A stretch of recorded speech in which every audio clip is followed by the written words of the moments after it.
Et oui, bien sûr, c'était obligatoire que nous fassions une review sur le film Le Roi des Rois, cette masterclass de bout en bout. Et justement, c'est ce dont nous allons parler aujourd'hui sur la chaîne chez Nico. Mais avant ça, petit instant auto-promo avec la sortie de mon tout nouveau roman.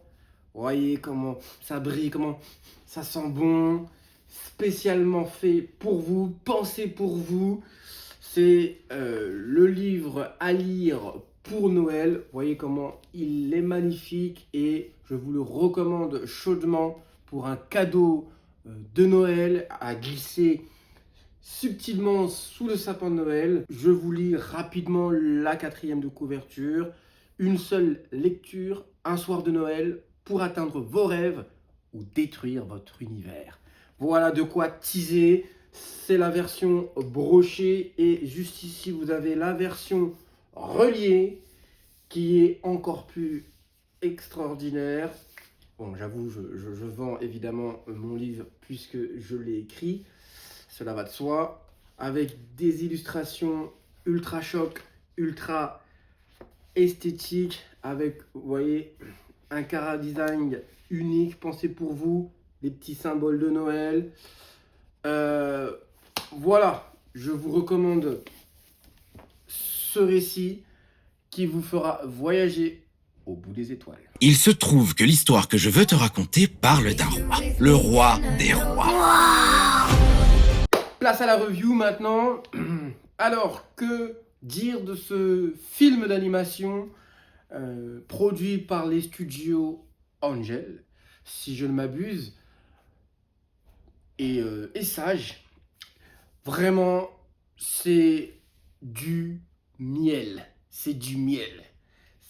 C'est incroyable à quel point ce film a su représenter la Bible sans faille, sans perte de temps.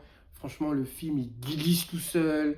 La qualité des illustrations, en tout cas la qualité de l'animation est incroyable. Il y a même des idées qui sont vraiment très très très intéressantes. Je ne peux que vous recommander très très très très chaudement d'aller voir le film. Oui, ne laissez pas passer cette occasion, surtout pas. Il faut donner de la force au studio Angel, mais surtout il faut donner de la force à toute personne, tout réalisateur, tout producteur, tout auteur, tout illustrateur qui crée à partir de la Bible des œuvres artistiques qui sont non seulement fidèles à la Bible, fidèles à la parole de Dieu, mais aussi qui proposent une approche vraiment très très très très intéressante, une approche novatrice, et nous allons en parler. Alors, avant d'aller plus loin dans la review, je tiens évidemment à dire qu'il y aura quelques spoilers. Donc, si vous tenez à ne rien savoir du film, évidemment, mettez pause, allez voir le film, et puis quand vous l'aurez vu, revenez sur la review. Donc oui, j'ai aimé le film. J'ai aimé le film parce qu'il m'a fait voyager et ça faisait très très longtemps au cinéma que je ne m'étais pas évadé de cette façon où à partir du début du film jusqu'à sa conclusion, franchement, on pense à rien d'autre. On est captivé par ce qui nous est raconté et ce qui a été formidablement exécuté dans ce film, c'est la narration puisque, je le rappelle, c'est un père qui a choisi de raconter l'histoire de Jésus-Christ, son itinéraire sur Terre, son ministère de 33 ans sur Terre, à son jeune fils qui ne parle et qui ne rêve que de royauté. Son héros préféré, c'est le roi Arthur, et tout ce qu'il veut, c'est être comme le roi Arthur, et tout ce qui l'intéresse, c'est tous les récits autour de la table ronde. Et le père a donc un challenge, c'est celui de convaincre son fils qu'il y a une histoire encore plus extraordinaire, une histoire encore plus captivante que celle du roi Arthur. Et donc, le voilà lancé dans l'histoire de la Bible, en fait, l'histoire qui est racontée par les évangiles de Marc, de Luc, de Matthieu et de Jean.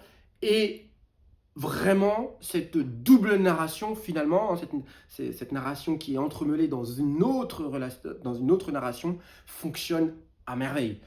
J'ai beaucoup aimé les passages où les personnages bibliques, finalement, sont intégrés dans le monde réel, en tout cas dans le monde, la trame temporelle et la trame spatiale dans laquelle est racontée l'histoire. Je rappelle, c'est une histoire qui a été écrite par Charles Dickens, donc au cours des années 1800 et quelques, et donc dans un Londres un petit peu révolutionnaire, en tout cas à l'aube de la Révolution.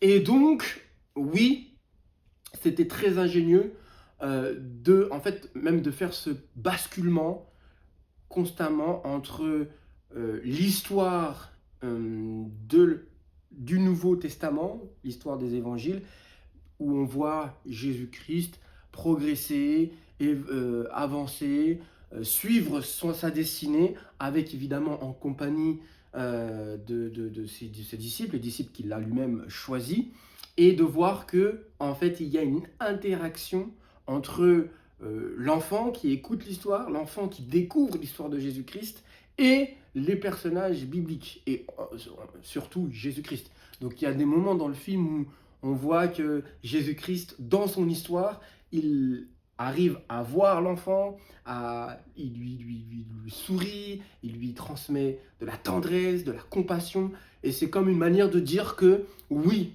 la Bible, oui, Jésus-Christ, oui, Dieu n'est limité par aucune frontière spatiale, aucun cadre spatial et temporel, parce qu'il est hors du temps, hors de l'espace, et c'est une manière en fait, d'expliquer de manière très très ingénieuse au spectateur, celui qui regarde le film, que oui, toi qui écoutes l'histoire de Jésus-Christ, toi qui participes à l'histoire de Jésus-Christ, tu es comme catapulté dans le temps, tu es comme catapulté dans l'espace, en même temps que l'histoire de Jésus-Christ.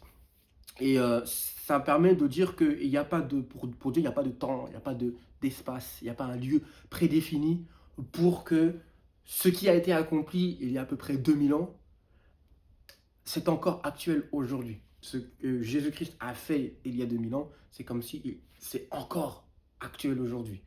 Donc ça, c'était vraiment, c'était beau à voir. Je trouve aussi que les couleurs, que le choix de chara-design des personnages est très très bien fait. Oui, ils ont un peu une grosse tête tous, c'est un peu marrant, ça fait penser un peu des personnages Bitmoji ou Pop. Mais vraiment, on sent qu'il y a une palette, un soin particulier apporté à la couleur, des paysages, des décors. Il y a et oui aussi, chose que je ne dois pas oublier de dire, c'est que vous pouvez aller regarder le film sans crainte avec vos enfants.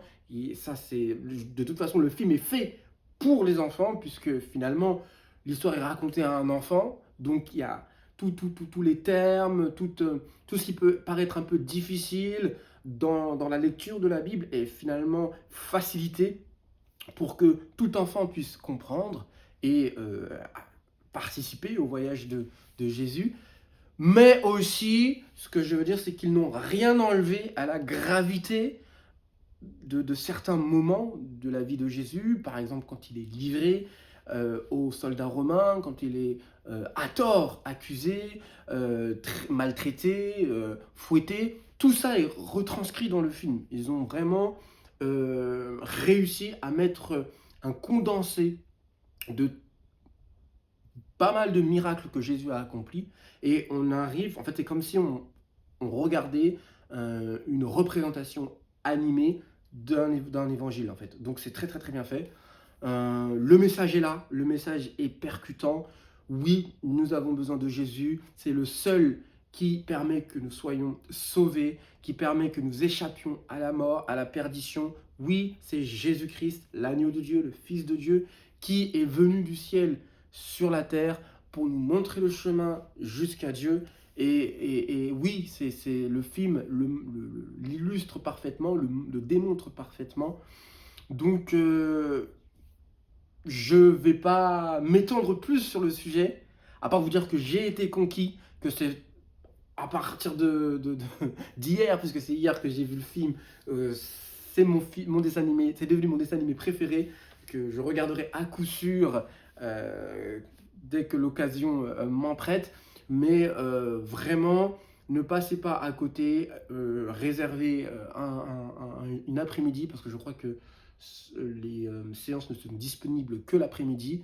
Mais effectivement, allez le voir. Allez le voir, prenez un temps, allez le voir en famille, allez le voir avec des amis. Vous ne perdrez pas votre temps. Il faut donner de la force, je le répète, à ce genre de réalisation, à ce genre de production. Et en fait, ce qu'il y a aussi, je pense que je terminerai là-dessus, ce qui a très bien été réalisé par ce film, enfin en tout cas ce film d'animation, c'est que quand on voit que De Schuzen a fait plus de 6 saisons pour retracer l'itinéraire de Jésus-Christ, ce qu'il a accompli, et ben ce dessin animé en l'espace de 1 heure et quelques minutes a parfaitement relevé le défi. N'hésitez surtout pas à liker la vidéo, à suivre d'ailleurs mes autres vidéos, oui, à aller voir, à aller checker tout cela, à laisser un commentaire, I love Jesus, n'hésitez pas, mettez un peu, partagez un peu de l'amour, partagez un petit peu de la force, et je vous dis à la prochaine pour la prochaine.